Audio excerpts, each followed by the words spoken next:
क्या फल की अपेक्षा छोड़े बिना कर्म संभव है? हरे कृष्णा दोस्तों, तो आज हम शुरू कर रहे हैं भगवद गीता का दूसरा अध्याय चैप्टर 2 एपिसोड नंबर 3। दोस्तों, जैसा हमने पिछले एपिसोड में देखा, अर्जुन को श्री कृष्ण आत्मा के बारे में बताते हैं। वहीं से अर्जुन के मन में प्रश्न उठता है। वह पूछते हैं, माधव, अगर आत्मा अमर है तो कर्म का बोझ किस पर आता है?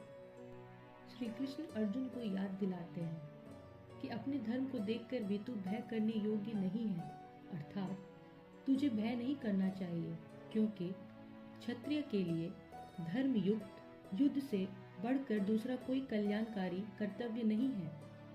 दोस्तों, श्री कृष्ण कहते हैं, अगर हमने किसी काम को करने का निर्णय ले लिया है तो फिर उससे डरना नहीं चाहिए।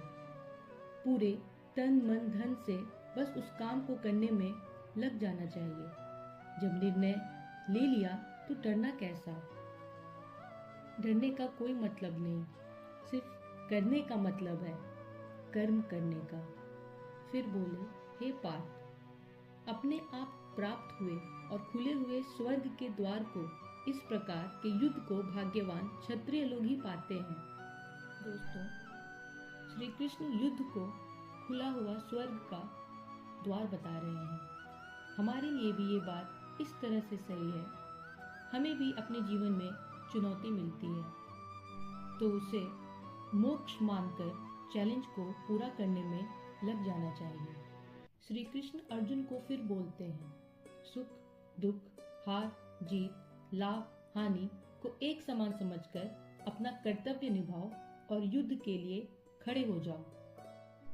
दोस्तों, इस अध्याय से हमें ये ज्ञान मिलता है कि कर्तव्य निभाओ, परिणाम की चिंता मत करो, यही सही कर्म है। फिर मिलेंगे भगवद गीता के कर्म के ऊपर एक और अनमोल उपदेश के साथ। राधे राधे।